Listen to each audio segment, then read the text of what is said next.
حدیث میں آتا ہے ابن ماجہ کی چیپٹر نمبر 16 حدیث نمبر 219،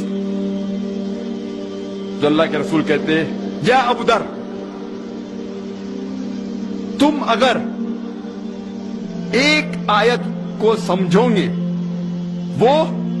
100 رکعت نفل سے بہتر ہے۔ اللہ کے رسول فرماتے ہیں یا ابو در،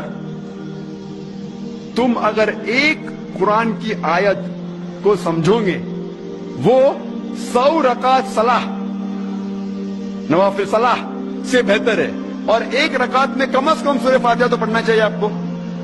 کم از کم 7 آیتیں ہیں، 100 رکعت میں کم از کم 700 آیتیں ہیں۔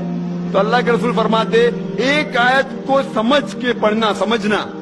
700 آیت کی تلاوت کرنے سے بہتر ہے، یعنی سمجھنا 700 گنا صرف تلاوت سے بہتر ہے، اللہ کے رسول فرماتے ابن ماجہ میں، اور یہ صحیح حدیث ہے۔ ہم لوگ سے پوچھتے ہیں قرآن شریف کیوں نازل کیا گیا، تو لوگ کہتے ہیں جب اوپننگ سرمنی ہوتی نا، اوپننگ سرمنی آفس کی، تو قرآن شریف پڑھنے کا، جب گھر کا افتتاح ہوتا ہے تو قرآن شریف پڑھنے کا، جب کوئی مر گیا تو قرآن خوانی کرتے، تو قرآن شریف نازل کیا گیا تھا قرآن خوانی کے لیے۔ اور لوگ کرتے ختم قرآن، ختم قرآن 1 2 3 ختم قرآن کے رمضان میں 3 بار 4 بار 10 بار، الحمدللہ آپ کو ثواب ملے گا، انشاءاللہ ملے گا۔ لیکن اگر آپ رمضان میں 2 بار ختم قرآن کرتے ہیں، میری یہ رائے رہے گی کہ 1 بار عربی میں پڑھو اور 1 بار ترجمہ پڑھو،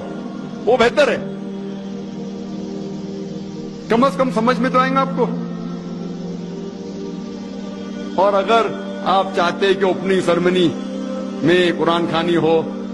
یا ابتدا ہو گھر کا تو قرآن خوانی ہو، کوئی مر جاتا قرآن خوانی، میں کوئی قرآن کی آیت میں صحیح حدیث میں نہیں جانتا ہوں کہ محمد صلی اللہ علیہ وسلم یا صحابہ کوئی مر جاتا تو قرآن پڑھتے تھے یا کوئی ابتدا کے لیے قرآن پڑھتے تھے۔ اگر آپ کو قرآن پڑھنے کا ہی ہے تو میں یہ کہتا ہوں کہ آپ قرآن اگر پڑھتے ہیں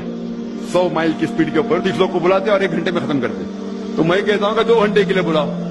عربی بھی پڑھو ترجمہ بھی پڑھو، نہیں تو 30 کے بدلے 60 لوگ کو بلاؤ۔ ایک آدمی اگر 1 پارہ پڑھتا ہے تو ایک آدمی کو بولا آدھا پارہ پڑھو عربی میں اور آدھا پارہ ترجمہ پڑھو، کم از کم وہ قرآن تو پڑھنا کا حدیث میں لکھا نہیں، لیکن کم از کم اگر آپ ترجمہ پڑھیں گے تو آپ کو علم تو حاصل ہوگا اور انشاءاللہ کچھ چیز کے اوپر عمل تو کریں گے۔ تو قرآن کو سمجھ کے پڑھنا بہت ضروری ہے، بہت ضروری ہے۔ اور ایک مثال میں پیش کرتا ہوں کہ اگر آپ فرانس جاتے ہیں ایک ڈگری حاصل کرنے کے لیے، بی ایس سی کی ڈگری،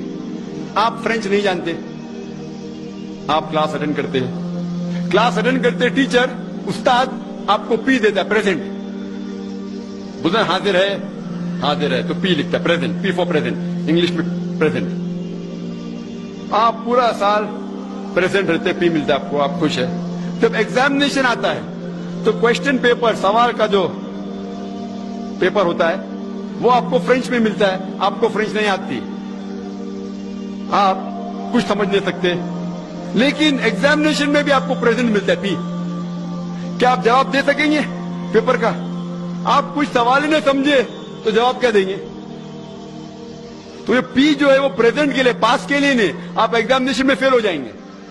تو آپ صرف قرآن شریف عربی سے پڑھیں گے، آپ کو پی ملے گا، لیکن وہ پی پاس کے لیے نہیں ہے، پریزنٹ کے لیے، موجود، حاضر۔ ہمیں غلط فہمی ہے کہ ہم پڑھیں گے تو جنت میں جائیں گے، صرف پڑھنا کافی نہیں ہے، پڑھ کے سمجھو اور قرآن مجید پہ عمل کرو تو انشاءاللہ آپ جنت میں جائیں گے۔